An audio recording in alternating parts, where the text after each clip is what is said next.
Click on mainstream. Oh, there it is. There we go. There we are. You all can hear us now.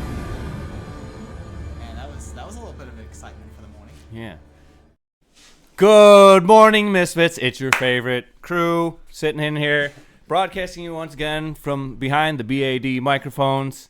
I can't even remember what I meant that to stand for. Obviously, homage to Rush Limbaugh. We're going to reference him a lot. One of my favorite. Yes. I grew up listening to him with my mom. I was homeschooled, which is wonderful. And so every day Not from in his basement.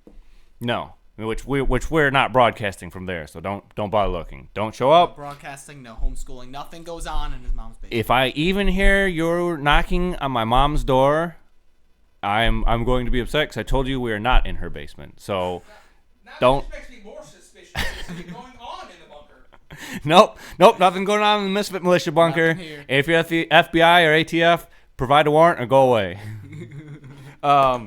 Sitting in the driver's seat is I, the Mad Chazzler, and sitting in our gunner seat, you have your favorite coffee sommelier, Big Bad John.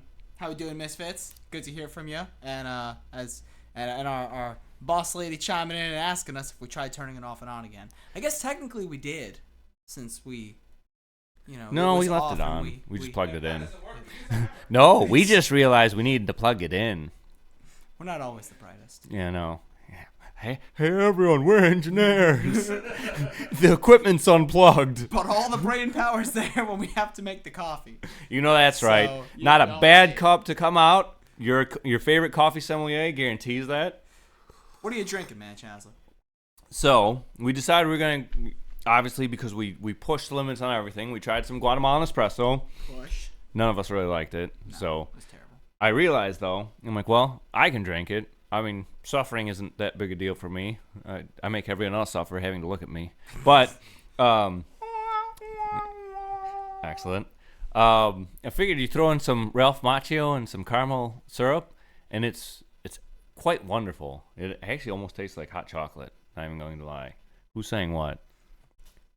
Not sure. There's a strategist asking if we ever actually disconnected the Misfit Militia Coffee account from the voice channel we had yesterday, which I can't recall. I don't think we actually did. Whoops. Is it still coming through? Does he still hear us on his phone? I hope so. Yeah. Hey, if people are joining that Discord and hearing us there, then I guess we're now podcasting on Discord. Okay, and to clarify for strategist, no, the coffee, the Guatemalan espresso, it wasn't a bad roast.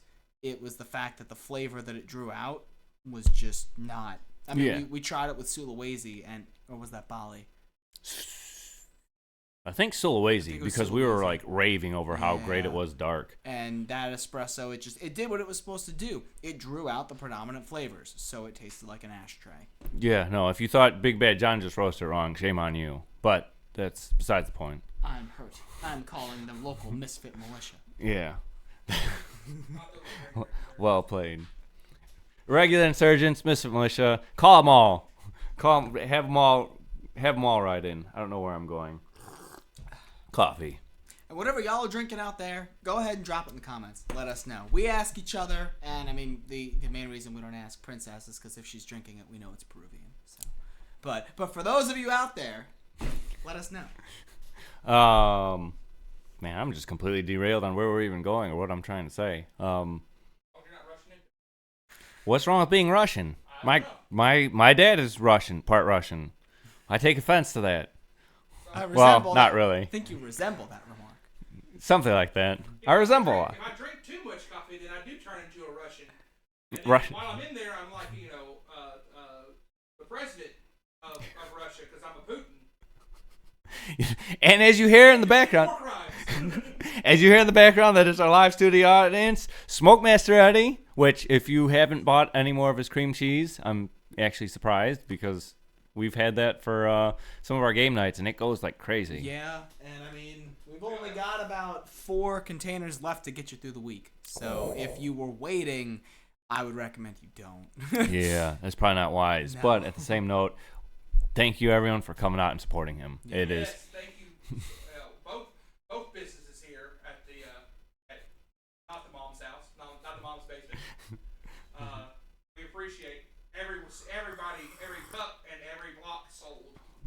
immensely. We absolutely do. If you didn't hear him, we appreciate you guys being willing to come out and support us. And we know that maybe the cup of coffee isn't that much, but we know our bags aren't cheap. We know the cream cheese is, you're paying for that expertise that only Smoke Master Eddie has. And there's nothing, especially in these times, that says you got to buy our stuff. So the fact that you do, and the fact that you buy as much of it as you have, man, we love you guys very much.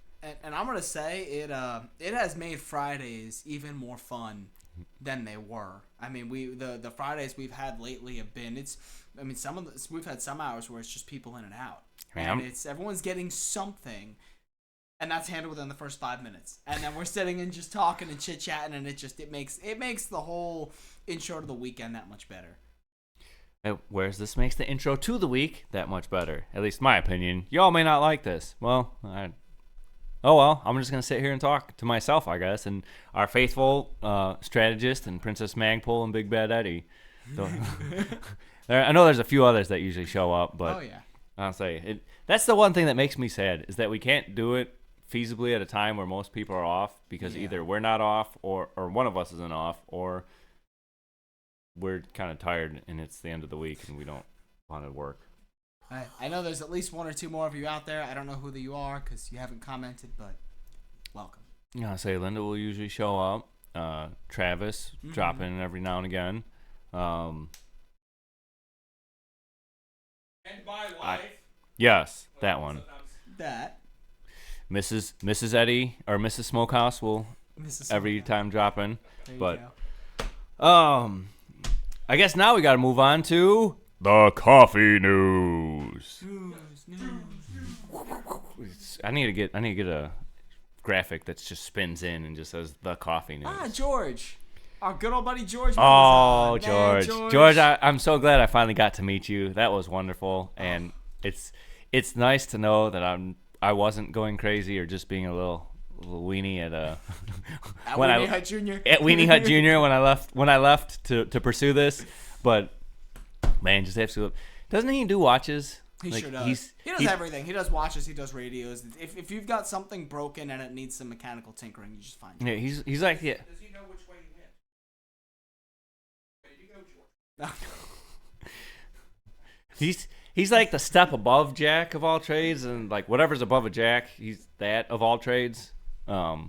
Just cause sounds like he. Maybe 2024, but I'm gonna skip Queen and say King of all trades because we don't comply with that nonsense. Well, absolutely no. Sorry, you have a Y chromosome. You're a dude. You can't change that unless you find a way to mystically add a little leg to that Y and turn it into an X. You're gonna be a dude forever and always. And even then, even if you did find a way to magically change your DNA, I don't think you're gonna just sprout female. Anyways, no, this ain't quite like doctoring the F that you got on an exam. Anyway. Yes. So getting to the coffee news, we will be having an ad going into the Grecian Steakhouse. Yes. Their menus. Their menu. Yep. Their menus. Just trying to design it. Gotta get that finished up, and we'll get that launched. I guess that doesn't really affect y'all unless you go to Grecian regularly. But if you're watching this and you go to Grecian, you probably already shop here. But you'll find us. And it's just, it's not that it's doing a ton for y'all who are here, but I don't know. When I'm watching other small businesses and I see them start getting big to where you go somewhere well known and you see their name on something, it's like, oh, I know them. I know those guys. I know that. It's Misfits. I know them. But I guess to an extent, if you know people who go regularly to Grecian, which I know it's a popular Sunday afternoon right after church hangout, because once we've tried going there a couple times afterwards and you cannot get a seat to save your life. No. So if you know people who go there regularly, tell them to check it out and see them and see our names. They'll should have our address and our website and information, and the only thing it won't have is cost, I guess, except for a cup of coffee. Got to hook them in with something. Yes. Hook, line, and sinker. Hopefully we get the sinker. And then Rogue off the grid tattoo shop. Yes. They're going to get a Keurig within the next couple days. I think by tomorrow. And should be by the end of tomorrow. Excellent. And then they'll be ready to start bringing you guys Misfit Militia coffee, so you can get some ink and some coffee and There you go. have a wonderful time. And we don't know if any of you are on now, who are listening right now, or if you come back and watching, cool, who shop out there. But I know people were pretty excited to finally learn, because it's word of mouth. This is why we keep telling y'all when we've got ads going out for stuff. People don't even necessarily realize we've got a place in New Bern that's selling retail. So, the Rogue Tattoo and Faith Off the Grid, they're selling our bags, they're selling our cartridge boxes, and now it's going to be brewing, so y'all can go ahead and drink some. So we're doing our best to get more and more places on the map so you can throw a dart and have a better chance of hitting one of us. Mm-hmm. Just please don't hit me. I mean, I don't have anything witty to say. Okay. I was trying, but man, sorry. I say I'm giving you the best I got, but this is all I got. I don't got any funny. The funny chamber is needing to be reloaded somewhere somehow. But other than that, I don't really have any coffee news. I guess we'll ask our smoke master. Are there any? There's no new flavors coming in this Friday, right? No, but next month, we will be introducing 2 new dessert flavors. Woo! It'll be I haven't come up with the names yet for them, but they're based on the Girl Scouts. So we'll have the s'mores and the ultra famous Thin Mints, and those will be available next month. If y'all just keep buying, keep coming by. But they also are on, as of right now, they're on special requests. So if you want to put in an order for that, I'll have that ready for y'all on Fridays, every Friday, from now until we're here no more. I'll say, man, I was really hoping one of them was gonna be Samoa, so you can always ask them, hey, you want Samoa? Right? But there you go, recharge on the tank. no, but and I guess we have a sign up sheet here too, because I was saying, Yep. Yes, there's a sign-up sheet in the shop. if you're old and crotchety like me and you don't like Facebook and you don't know how to navigate it very well because you're just not hip with this technology thing, you can come in the shop, sign up, and put down what you want. He'll custom make you one, but he does. Obviously, his cost goes up if he has to make one specialty, so he can mix and I'm assuming you can mix and match when you throw on a batch. Match anything you want me to. Okay, so he can mix and match, but he'll need at least 18 that he'll have to make. So if it's been a light week, he hasn't really sold any, and there's only need to replenish like 2, and you want your specialty, it'll probably take a while, because otherwise then it's just going to be not helping him business-wise to throw on and run it, because he uses the same amount of pellets, whether there's 1 on the grill or on the smoker, or there's 18 on the smoker. Ooh. Princess Magpul is requesting a cheesecake made using one of your dessert cream cheeses. Well, there's You want me to chocolate. make it? I think if you supply the cream cheese, we can handle making I the. feel like s'mores would be. Yeah. Ooh, a s'mores cheesecake. Yeah. A snore s'more. A snore s'more. Beautiful. Patenting it. TM trademark. Well, so Friday gonna be refill, but specialty on request. Make sure you get your requests in if you want them. It's still, again, absolutely fantastic cream cheese. We had it at our game night, and I think that's the most I've ever eaten in one day. I've slowly been eating less and less just because, well, busy with life. But that time it was there, and there was pretzels, and it was wonderful. Yes. But outstanding. that's all I have for the coffee news. Away. On to the Misfit debrief discussion of the week. Wah, wah. I guess we wanted to talk about it because I don't think many of us think about it this way. We don't think about it, and obviously, as with everything else, this is going to be looking at through a biblical perspective. So I'm really expecting, if you don't believe in the Bible, you don't believe the teachings of the Bible. Yeah, I kind of write it off as a general rule. You're not going to agree with me.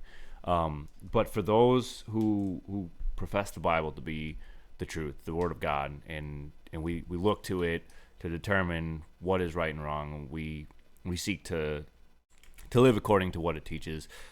The question is, why do we throw our kids to the wolves? And we think about this. no one was going to say that they throw their kids to wolves. No one's going to acknowledge that. But then you look at how Jesus described those who come into the church to try and destroy it. He said they're wolves in sheep's clothing. So they're going to look just like a sheep. They're going to act. Well, they're not going to act. They're going to look like a sheep. They're going to have the appearance like they're one of you, and they agree with you and all that. But the way you're able to recognize them is because a wolf is going to act like a wolf, and a sheep's going to act like a sheep. And so you have to know what is indicative of a sheep's behavior and know what's indicative of the world behavior. And I think this is what we lose sight of this thing because we don't think of those who are of the world as wolves, or we don't think of them as different of us. We think of them, well, he's a nice guy, he's just not saved. That ends up, I think that ends up becoming one of the biggest issues is when we look at someone and say, well, but that person is a nice person. That person, he's a gentleman. She's an absolute gem, and we sort of put people on that pedestal before we even get to the discussion. I would backtrack to what you were just saying before we even get further. Even if you're not a Christian and you're watching, I would say to take an objective look at what's being stated and see if you even still agree. Because I think a lot of these things, I mean, we do that kind of wolf in sheep's clothing thing, whether it's religious or not, where someone comes in, they look like they fit in the crowd, they even speak like they fit in the crowd. There are even some actions that come off as if they're a part of the crowd, but there's always something that makes them stand out to where you may not catch it, but for the people who are watching, they can tell that someone's disingenuous in some way. You know, the interesting thing about that, and I just thought about this, because the fact of the matter is, we're willing to call out hypocrisy in the church, and this is where I really, my challenge for you to come out and really think about this is for the people who won't be in church because there's hypocrites in the church. What, you think the world is full of moral people? If they're not even seeking to do anything, they're not even seeking for morality, they're following their own morality. And yes, you look at the religious Pharisees, they were considered religious. They did all the things that a religious person does. They did all the things that someone who's supposed to follow God does. You can do things because you love God, and you can do things because you were taught to do them. But if you're taught to do them, it doesn't mean that you have a pure heart. It just means you have trained behavior. So you have people out there who, they may have manners because that's what Southerns do. You teach your kids good old Southern manners. You always, yes sir, yes ma'am, and all that. But that doesn't mean that their motives, their actions, that their intent is always going to be to help other people. That's just how it is.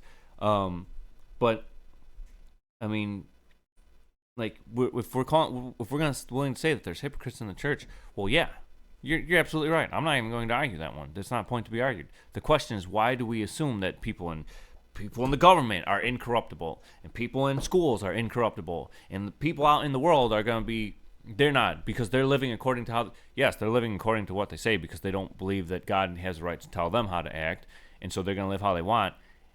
And the nature of man is to do self-seeking. That's just there's no two ways about it. We are selfish from birth. We are taught not to be selfish. That's the only reason anyone displays any kind of act of non-selfishness. But yet we'll all say that social media is horrible because it makes people narcissists. No, it didn't make anyone a narcissist. It brought out the self-seeking, narcissistic behavior of man. It encouraged it. It's always been there. Yeah. Well, I think a lot of the issue is the starting trait that we assume someone to have. If it's someone on the street, we'll kind of climb up and be like, I don't know you from Adam. I don't hold you to anything because I know nothing about you. So I'm just going to immediately assume I can't say you're good or bad. I put you in a category of bad, essentially, because I don't know you. But when we think about a church, immediately it's a thought of, ooh, these people are good. And I think a lot of that comes back to an issue, whether it's the church, whether it's, let's branch out from religious places. You look at a doctor's office, you look at a school building, you look at any kind of law enforcement agency, as we were typically taught from kids. You look at these people as good, and so when they do something that isn't good, you now hold it against them. But then when you look at the bad people and they do something that's not good, it's, well, yeah, I expected that. But then they do something good, and you're saying, oh, like this is okay. This person's, man, what a great person. I only had one interaction with him, and my bar was set down here, and they hit here, so now I think they're a saint. I think we need to go back, especially as Christians, and remember that God tells us we're all wretched. He sets that bar down low first, so that when anything comes out ahead of it, who gets the credit? God gets the credit. Well, I don't think I guess the way I look at it is he sets the bar all the way up here to show how wretched we are, to show how far we are. Yeah. And like you said, I think the way we stand out as Christians is we come out above, because he makes it clear the heart of man seeks to do evil continually. And so you see someone do something nice, and that's just a step ahead the base nature of man. Yeah. And real quick, and Princess Mac will chime in and sound like saying, in fact, social media glorified the behavior. And so then we fell into this rut. That's where we are now, because that's what's blasted everywhere. Yep. I mean, it's a sad thing that people are so self-indulgent, so self-seeking that they tell you don't make a video longer than 15 seconds, because people are conditioned by TikTok and YouTube Shorts and all this to just watch for like 15 seconds. No. How are you supposed to learn anything in 15 seconds? There's no substance in 15 seconds. No, at that point you're just doing it for entertainment, and the fact of it, you have to be constantly entertained with something new every 15 seconds you should be embarrassed about that. Yeah. Like if you're one of these that needs to scroll through and see some, it has to be short. Look, I get it. We have long videos. I understand that, I'm not going to sit there and say you should be able to sit here and watch every video we put out and sit there and watch it, because sometimes you just don't have the time for that. Yep. But if it's one of those things where it's like you see that it's 5 minutes and you're not going to watch it, nope. Or like the sermons we suggest people watch. If it's an hour, I don't have time for that. Wrong. You'll sit and scroll on TikTok for like 4. Yup. Yeah. Yup. You go through 100 videos in a span of a couple hours, but you just said you didn't have time to spend 20 minutes watching one that would have required a bit of brain power. I think we also need to remember that when we start falling into that rut, the same people that you're entrusting your kids to, do you think that they're immune to that? And I come on, bring it back to that, because we called this, why do we throw our kids to the wolves? From an early age, we throw them into what? Children's church. If you to those who go to church, or you put them in daycare. They're there 6-8 hours a day while you're at work. Send them into kindergarten. They're getting all these other people telling them what to think. In church, it's children's church, it's nursery, it's youth group, all these things outside of the church. And then when they're the kindergarten, middle school, high school, who's teaching them how to interact with other kids? The schools. And what happens when a bully shows up? The schools aren't going to teach them how to handle that. They teach them, run to an authority. No. Oh, when a problem comes along, just get an authority to handle it. Just get someone else to handle it. Then on top of that, you don't know who's in there teaching your kids, what they're teaching your kids. You don't know what other parents are teaching their kids or allowing their kids to learn, and what they're teaching their pairs, i.e. your kid. Yeah. You don't know, And the fact of the matter is, God says, train up a child in the way he should go. That commandment isn't for you to train up someone else's child in the way they should go. That's for you to train up your child in the way they should go. And now, understanding that this isn't a call to arms against teachers, because there are people, and the Bible's clear, people are gifted to teach. And I don't think anyone's going to sit here and make the claim that there would never be a couple that gets married that are both unable to teach. It's like that's entirely a thing, and I think there's more discipline shown in the ability to recognize that. But to those parents, I would even give a greater charge then of, okay, you understand that neither you nor your wife, or whichever way it's going, not that y'all can't teach. How are you picking the person that's going to teach? Are you just saying, here's my roll book and local school, bye? Or are you actually looking to see, okay, I've got, like I remember my mother, we went to public school. My mom was in that building all the time from the time, and I'm not even saying that's perfect. It's just in my mind, just the standard from kindergarten all the way through. years. She was at every single function. She was on all the committees, and nothing got taught in that school that my mom didn't know. And see, that's I understand. Like you said, this isn't a call to, we need to get rid of teachers. In an ideal world, would we? Probably, because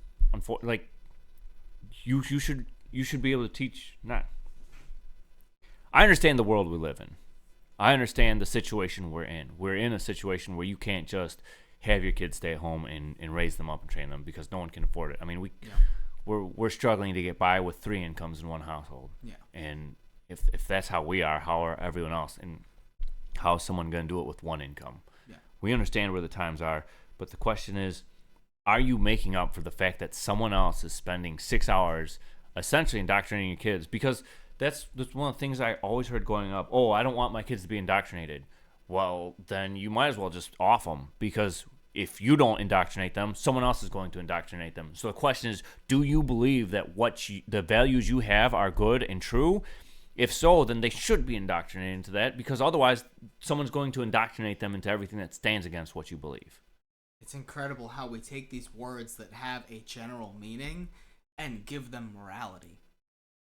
Indoctrination, because someone can fact check me if I'm wrong, but it is quite literally breeding doctrine into someone's mindset. Well, and even then, if it's a bad thing, it relies on bad teachings to indoctrinate things that aren't true. If you're saying that what you believe isn't true, why do you believe it? Yeah. If what you believe is not true, then why do you believe it? We're not willing to teach them. Who's willing to teach them? Oh yeah, gravity doesn't exist. You can jump off a cliff and you'll be fine. Are you? So by teaching them about gravity or a hot stove is hot, you're indoctrinating them not to touch a hot stove? Well, and that's my point. Like, you even look up. I'm just pulling up This is what we're all about. Yeah, this is what we Correct. do. We pull up definitions. We get to the bottom of things. If you look up on Google, the evil, almighty, wonderful. Yeah, see that? Google, indoctrinate's defined as teaching a person to accept a set of beliefs. That's it. Oh, I'm sorry. I think it says unofficially. No, that's... Uncritically. Uncritically. Teaching someone to accept a set of beliefs uncritically. First off, no. We don't teach people to do things uncritically. But we're going to put that to the side for a second so we can get to the first main point that I was going at, which is... indoctrinating is not a good thing or a bad thing. It is an objective action of teaching someone. If you indoctrinate someone with bad principles, now the act as a whole has become bad because of the bad outcome. If you indoctrinate someone with good actions, now it's become a good thing as a whole. So if you indoctrinate someone to kill people, okay, that's a problem. But we are all indoctrinated, as you said, with something. Otherwise, someone else indoctrinates us with something. I think it's funny that they put that because they want to, obviously they want to call us indoctrinated or say, they want to say that church is indoctrination, but school is being taught. And yet, what do they say? Oh, the science already proved it. Science already proved it. Yep. And then you dig into the science, and you like, as someone who is very passionate about the subject and dug deep into the scientific realm of it, science hasn't proven anything. In fact, if anything, we've proven that the Big Bang Theory is wrong. So what do they say? Oh, the Big Bang Theory is so true that even though the universe is behaving opposite how it predicted, that's just because of dark energy and dark matter. Just write it off with something else. We don't have any proof of this existence, but it's there because our predictions were wrong and they otherwise should be correct. Yep. Boy, that's a way to do science. Sorry. That's why it's called a theory. Okay.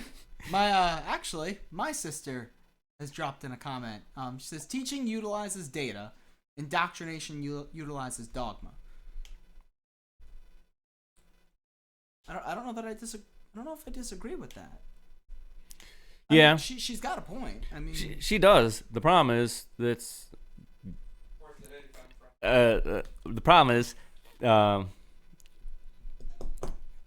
mean, realistically, based off the evidence we have, evolution is indoctrination. She's probably not going to agree with that, but evolution is indoctrination. I think it comes down to the. I love. Love you too, sis. Man, I'm so glad you're on. Man, that just put such a big smile on my face. Yeah, I'm surprised. She's always peeking and commenting and all that. She's I've got a list of about I think 4 videos that I need to go back that she has sent me to watch, and I'm just a terrible brother and I can't keep up with things. That's okay. Hey, Big Bad John's sister, just know, don't worry, he doesn't go back and watch these videos either, and even though I've told him to. So it's not just your videos that he's not watching. He's not watching any videos other than maybe Paul Washer, Vody Bacham, and John MacArthur, which if you're going to watch videos, watch those ones. But it's a good, I mean, and she makes a valid point. I think it really does just depend on where the data comes from.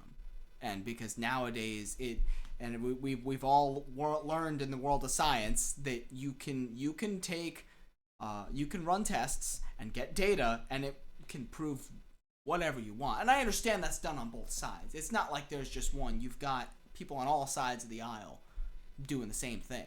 You know, she's inspired me because I was originally going to go with this topic of the validity of the Bible. Speaking of data, 4,000 manuscripts is what we base what the New Testament says off of, whereas Aristotle is based off of 10, and Aristotle's taught in schools. So if 10 is good enough for data, 4,000 probably good. I would love to do a full break, Yeah. So because of her comment, the next week's discussion, tune in. We're going to look at the Bible and just how reliable of a data set it is and how reliable it is. Inspired by you, sis. And we'll even break it down and look at what it says and if we logically see it happening, playing out in the world. Right. Because, spoiler alert, you're going to see that a lot of what the Bible talks about is playing out in the world right now. But.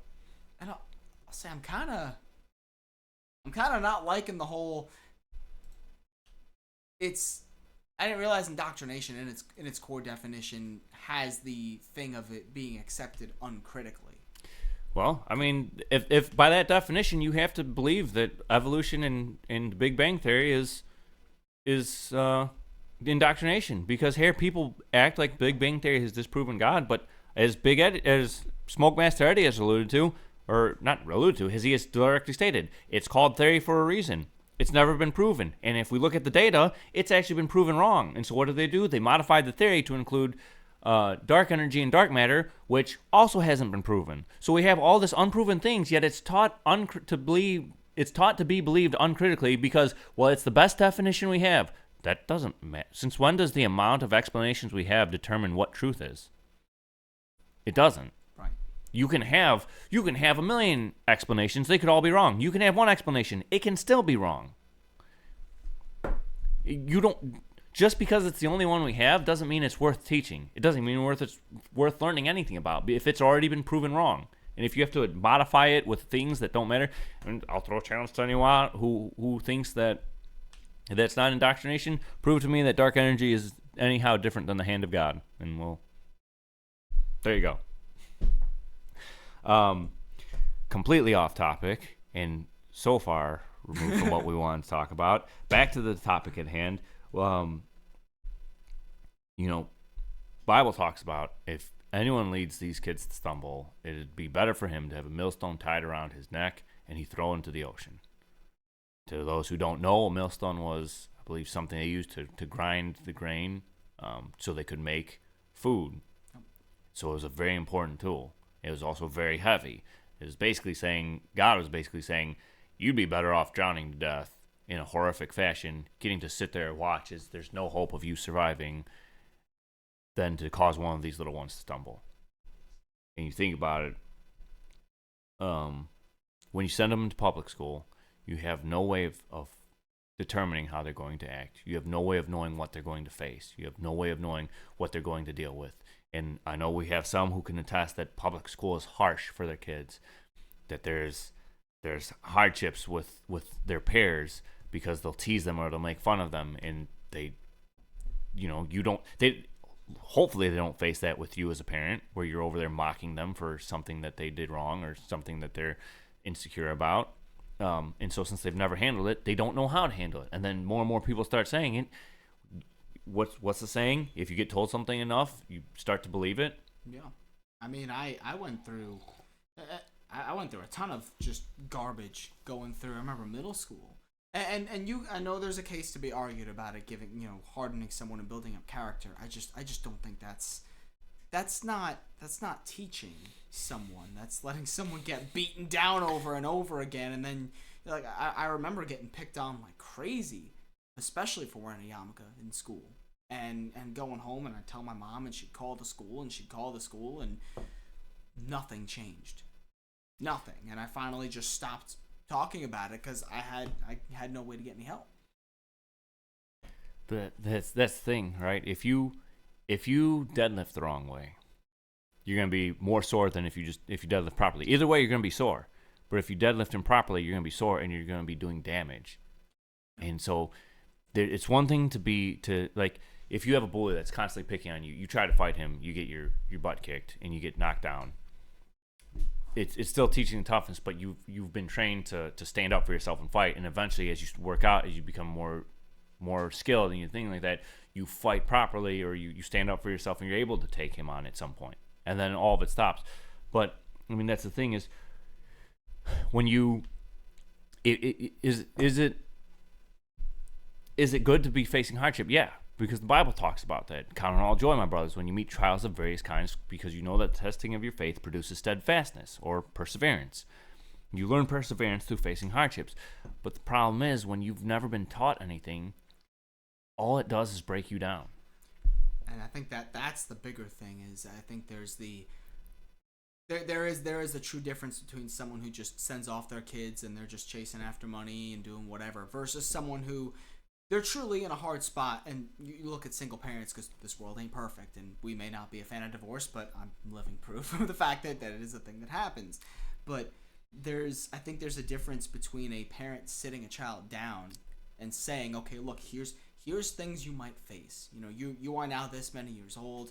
Kids around you are going to have this kind of mindset. You may face XYZ because of the things you believe. You may face XYZ because of the way you look. You might face XY. And actually being honest with the kid about it, they learn it that way. They have a guide. If they learn it on their own, they are left to come up with whatever solution they find. And for some kids, they're a lot tougher. Someone makes fun of them, sock them in the jaw and move on. They got a solution. Yeah. Someone else, they get made fun of, they go run off and they start skipping class so they don't get made fun of. They found a solution. Unfortunately, one of the solutions that some have found, go home and grab mom's gun. Yeah. You made fun of me, I'm going to put an end to it. And that's why we say this isn't just a small case of anything. It's throwing your kids to the wolves. And They're not prepared. If you think we're wrong, just realize that over 80% of the most recent mass shooters all came from a broken family. That's a statistic no one really wants to talk about. We talk about single motherhood, and we talk about how to celebrate these single moms. And yes, the single mom who's left in that condition, either her husband passed away because he's working, something, either working in the factory, car accident, cancer, or you know what, you made a bad decision. You got involved with a guy you shouldn't have, and you realize that now and stuff like that. And you work hard. Yes, you absolutely work tirelessly to provide for your kid. Especially, I know how mothers are, where they want to take care of everything for their kid, and they're still going to go to work because they still need to provide for them. I'm not going to sit here and say, oh, you shouldn't be praised for the hard work that you're putting in. But we can't sit here and normalize it and act like it's a good thing and act like it's an acceptable thing, because it's hurting the next generation.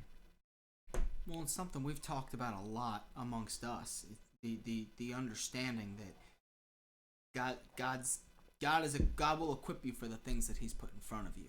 It's I hesitate sometimes to make the statement of God will not give you more than you can handle. We understand that's true, but I guess I hesitate to say it sometimes because I want to make sure people understand He will give you enough to where you need Him to handle it, and in which case you will be able to handle everything that's given to you. And so I don't think single mothers are discluded from that. I don't think single fathers are discluded from that. So it may not be perfect and it may not be ideal. And for the sins that we commit, we have consequences. So it may be harder raising your child. But I refuse to believe that unless God has you set as an object of wrath, you are one of His, He will make a way for you to be able to guide your kid, even when you can't be there when you want to be. Well, and that's the thing, right? Like, obviously there's going to be people that are, even if they agree with us, they can't just turn around tomorrow and pull their kid out. There are some people that just aren't in that position. Right. But what can you do? Be more active. Ask them how their day was. Talk to them about their school. Yes, we all want to have our time to decompress. We all want to have our time to kind of do what we want to do. Problem is, when you have kids, God's entrusted you with kids. That's a serious charge. Sorry, that's just how life goes. We have to be responsible. We have to be responsible in just trying to provide, and that we can't just sit around and, we can't just say, well, I'm tired, I'm not going to open up the shop today. Well, I'm tired, I'm just not going to roast today. I'm tired, I'm not going to do this. I can't just say, I'm tired, I'm not going to go to Tyson because I have to work late, and it's really thing. No, we have to put aside all of that. We have to labor as unto the Lord. We have to be diligent. And so you want our time, but you don't even have to sit there recapping their days. Just go through and do a Bible study with them. Go talk to them about God. Talk to them about these things. Talk to them about things that you saw when you were in high school or you were in middle school, and teach them that way. Like, this is stuff that I faced when I was in school, and I have no doubt you're facing some of the same things. And if you're getting bullied, let us know. We're not gonna sit there necessarily get people involved, but we're gonna teach you. We want to explain to you or educate you and train you on how to handle it properly. Because the fact of the matter is, kids are the worst. They're vipers in the diapers. Let's just call them what they are. Shout out to Vody Bacham for that one. They're vipers in the diapers, and for some parents, because they don't play an active role, they become, a rhyme for toddler, or I don't know what the next step is. Toddler, adolescent, or something. I don't know. I've tried to think of words around with toddler. Some parents don't train their kids, and they stay vipers, and they go into middle school, they go into high school, and they attack everyone they can. Unfortunately, some of it, kid goes through he's abused at home. He has a hard life at home, and so he goes and he takes it out on people at school. You can't teach your kid if you're not being active in their life when they get home. If you just let them go play video games and you don't talk to them at all and they don't know anything about it, sometimes they'll go play video games because it's the only place they feel like they have any control. They get to control where he goes. They get to control what he does. They get to be the hero. They get to be everything they're not in real life. And so I think it's important. Sorry, not to. No. Go ahead. I think it's important too to recognize. If you have kids, you already know it. For the number, it'd be, you could probably write it in a math formula at this point. For n being the number of times that you ask a child how their day went, n minus 5 will be the number of actual answers that you get in the span of some convoluted formula of days, where you just kids don't like to give answers. How's your day? Good. What'd you do? Ate stuff. Went to school. But when something does come up, and they know you're available, and there is something to be said about sitting your kid down and be like, no, you're going to tell me about your day. There's something to be said about that, because you're also teaching a discipline there. But at the very least, even if your time is limited, it's something I've really struggled with and had to learn is, okay, that not every day is going to be this picturesque fairy tale. I ask how the child's day went. Child opens up theologically to me the pamphlet of their life, and I get to, read into all these things. It might just be one singular statement, but you get to say something that guides your kid or shows your kid that you're there for guidance. Well, and even for you, there's things that it's taken a while for your child to open up to you about. Yeah. And the problem is, part of the thing is, I know you were able to kind of, you can sense when something's off with her because you pay attention to it. And I think that's the big thing. If you need to be in tune with your child, that you can, it's with us. I can tell when you're feeling off. You can tell when I'm feeling off. We can tell when Angeline's feeling off. We can tell when Nick is feeling off, when Big Eddie's feeling off. I keep saying that. Smoke Master Eddie's feeling off. When you get close with someone, you know when they're not acting right. Right. Especially to you mothers. You carried these children in your womb for 9 months. You had 9 months. And again, we mentioned this before. I'm going to mention it again. the heartbeat, the heart produces a magnetic field. Science is finding out that you can actually, that magnetic field has effect on not only your brain, but the people around you. So when you say, yeah, I got a weird vibe from someone, or yeah, their energy is just that not my thing, to an extent that's scientific. So then think of it this way. Your hearts were in the same body. They were that close together. That you're in tune with that child's heart. You're in tune with their feelings. You're in tune with how they are.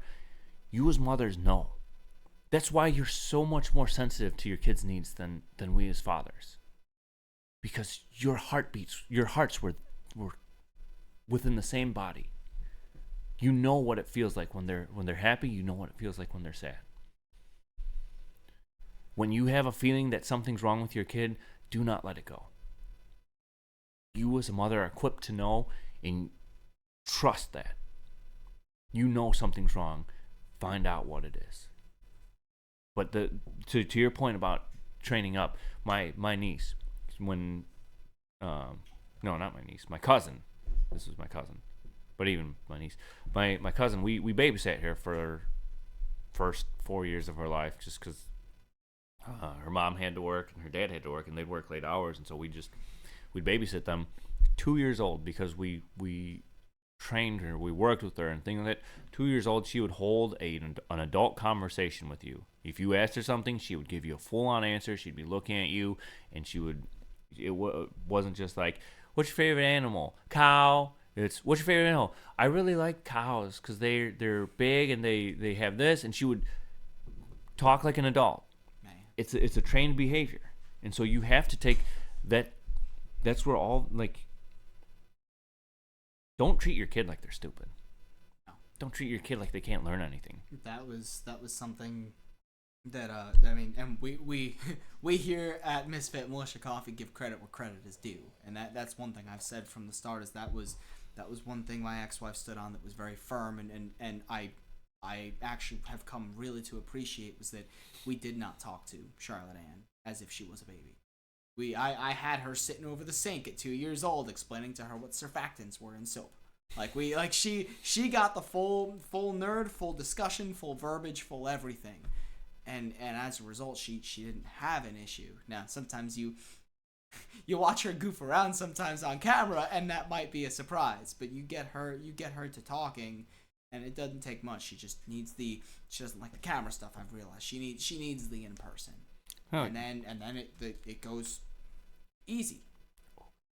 They need it how God intended. It's so crazy. But yeah, I say she'll probably never be caught dead watching this, and I don't expect to. But Catherine, good job. Again, credit where credit is due. And real quick, Princess Magpul dropped in the comments, which firm thing. It's the fruits of the spirit. It's something that parents need to be instilling in their children: love, joy, peace, patience, kindness, goodness, faithfulness, gentleness, and self-control. But our follow-up comment, I think, is a bit more relevant. Along with that, just understanding that as followers of Christ, we get them. We get those fruits of the Spirit as God pulls them out of us in that walk. But those traits as a whole, they should be taught regardless. And this is kind of where it's where we say it's not strictly people following Christ. If this is like, these are things that are objectively positive. They have an objective good. I'm gonna let you speak.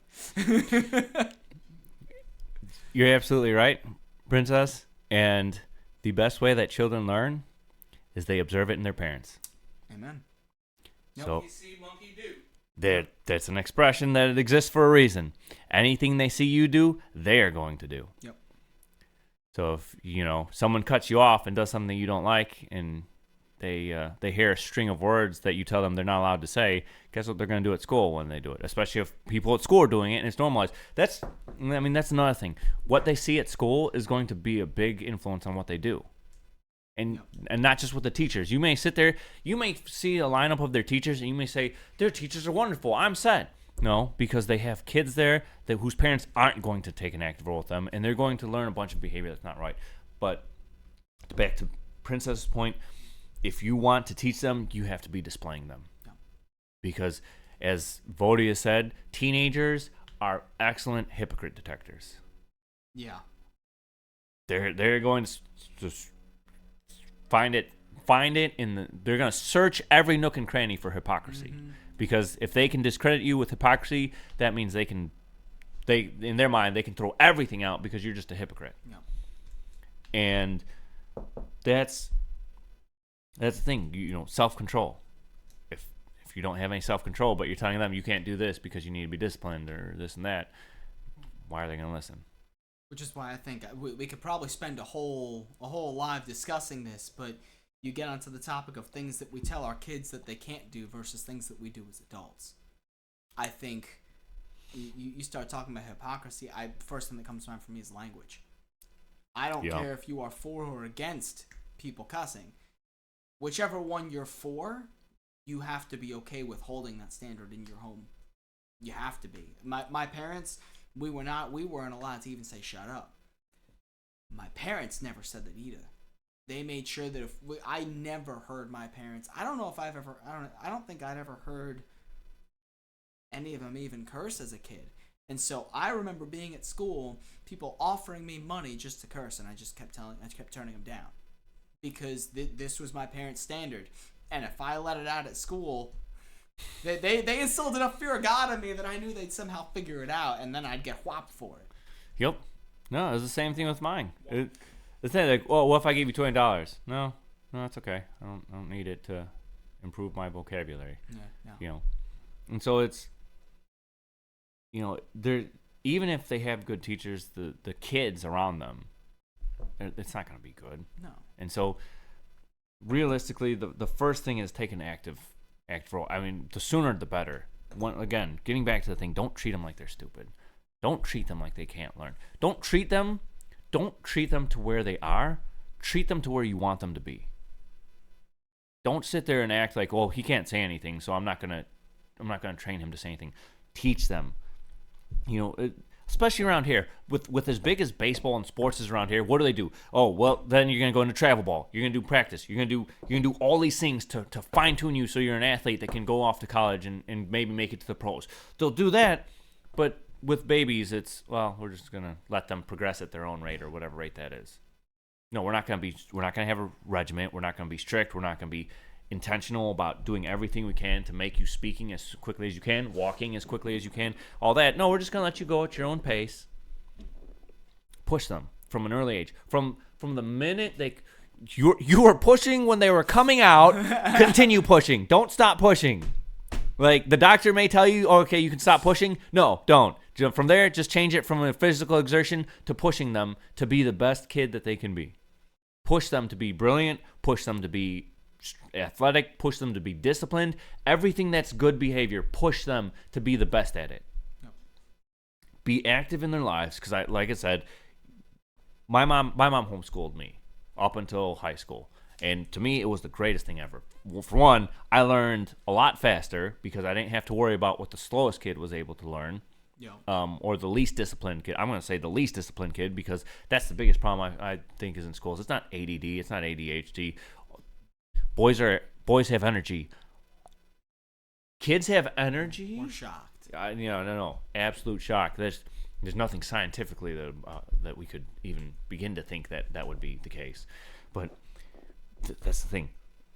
Like, if you see it, girls thrive in school because that's how they learn. Boys don't thrive in school because that's not how they learn. We are hands-on. We need to go out. We need to be doing things. We need to be working with our hands.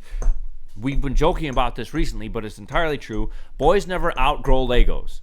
Their Lego pieces just get more complex and more expensive. Yep. A lot more expensive. Yep. You think I'm wrong? Think of the main hobbies for guys. Cars, motors, rebuilding that, computers, building guns, just anything, you name it, we want to build it. I mean, you're out building forts in your backyard with just scraps. I remember building little scrap forts with cinder blocks and sheetrock panels when I was a kid. Like, we just keep building things. We keep assembling. Build forts inside the house. And sometimes you can build them with blankets, and other times that doesn't work. And then what do? We go grab the duct tape and make it work. Yep. Because we're going to build things. We want to work with our hands. That's how we are as guys. That's why school doesn't work, because there's no actual work being done. And so they're squirming around and all that.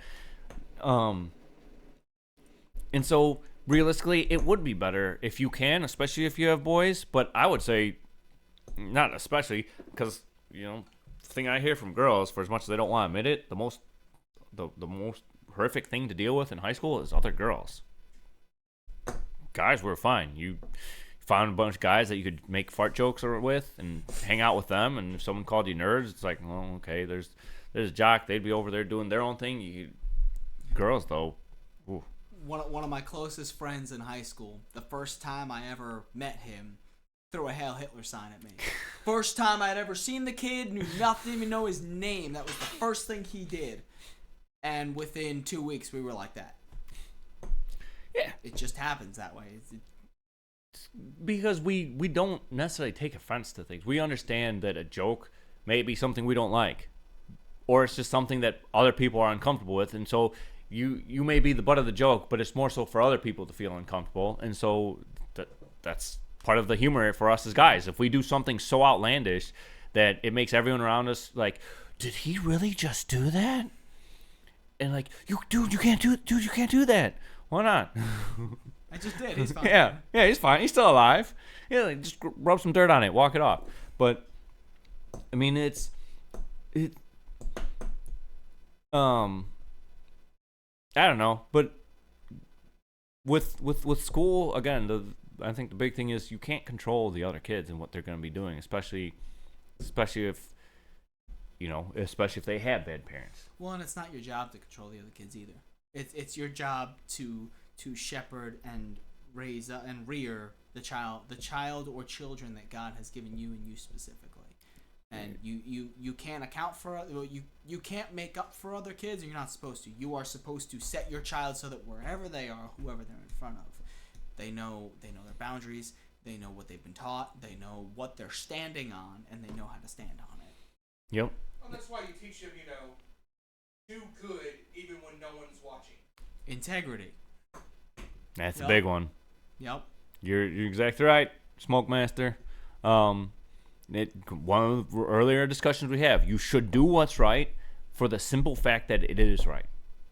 No other reason needed. You shouldn't need a reward. You shouldn't need this. Your kids shouldn't get out of your mindset that, okay, if you do this, I'll give you this. No. It should be a thing of, you will do this because this is right. And if you don't do this, there will be severe consequences. Teaching them the thing that the Bible gets us to understand, that you're not getting a treat because you obeyed God. But when you obey God, there are blessings that do follow inherently. Either because it naturally works that way, or maybe God does choose to bless you. But it's not choose to is in like, okay, direct reward for action. But we don't operate that way. A lot of times, more often than not, I think, it's just natural causation of just, okay, you did this thing, good result happened because the thing you did was good. Well, and it's not necessarily a bad thing to give them something like that. No.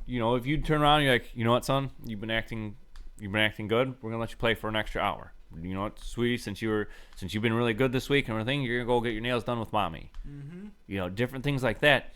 But it shouldn't be a thing of if you do this thing I'm asking you right now, then you'll get a treat. No, it should be a thing of, you have been doing these things. Yep.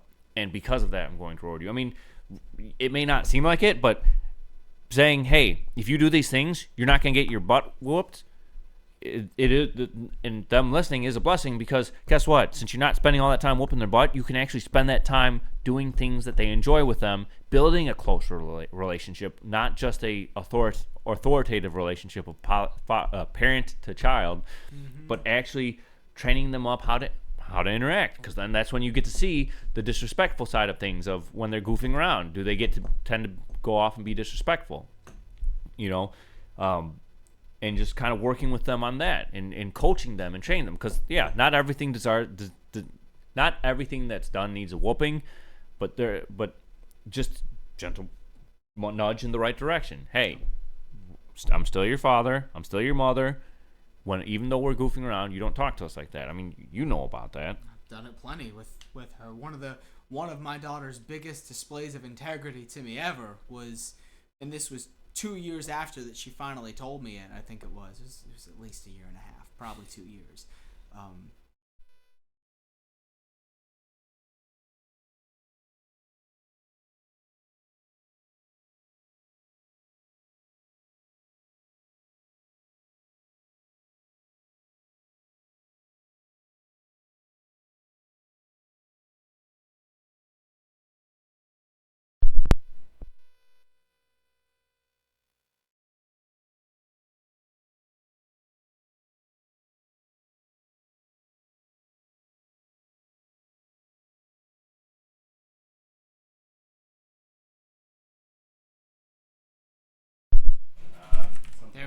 now we're back. It's something with that. Okay. It's good as is. Yeah. Sorry about that, Orientation. y'all. Yes, you should be able to hear it all now. But if not, I am the Oriental. let us know. I'm waiting a couple seconds just to let the delay roll through. Okay. We sound like we're live again. Excellent. Sorry about that. Again, couple technical difficulties. I don't need to type that out now. Power cables are fun. Yes, they sure are. Hooray, science! Hooray! I think, real quick, since I know we're probably coming up on wrap-up time anyway. I mean, if we are. If not, cool. I feel like I'm beating a dead horse at this point. I'll probably just wrap it up with the main takeaway. Well, last thing I want to state is my daughter telling me that she would utter not nice words while I wasn't in the car. Like a year and change ago. I was like, well, why? She's like, I don't really know. I would. And you weren't, me thinking, okay, this is probably one of those kid finds something they can't do. As natural human beings, we get excitement in doing the things we're not allowed to do. That's because we're wicked people. Yeah. But for her to turn around and admit it, it wasn't even necessarily relevant to what we were talking about. She was just telling me things because she wanted to make sure that her dad understood. I was like, okay, that's, you know what? The action was wrong, but your heart has changed. And now you're going back and retroactively apologizing for things, and that's okay. That shows me just as much integrity. Yep. So, I mean, I think we'll probably get into about the time we need to. I think that the big thing is, even if you're not in a position where you can homeschool or you can keep them home with you, because the fact of the matter is you say, oh, well, I don't want my kid to be sheltered. Why not? There's some things that we do need to be sheltered from. They don't need to be exposed to pedophiles. They don't need to be exposed to abusers. They don't need to be exposed to any of that. You should shelter them. The things the world has to offer isn't nice. So first off, don't care about sheltering them. Don't sit there thinking protect them from the evils of the world. That's your charge before God, to protect them from the evils of the world. The other thing is, if you're in a place where you have to send them to public school, man, just be active in them. Mothers, you know when your child is upset. You know when they're hurt. But, you're going to have to set aside the time that you'd otherwise take for yourself and just pour it in. I know it doesn't sound fun. It doesn't sound great, but that's life. And just pour into your child. Be looking at them, because the fact of the matter is, when you send them out into school, even at church, you're putting them in front of the wolves. And their protector, the one that God entrusted them to protect them, is you and your spouse. Yep. So that's all I got. That's all I got. All right. Well, in that case, then, stay safe, stay free, and stay caffeinated, Misfits.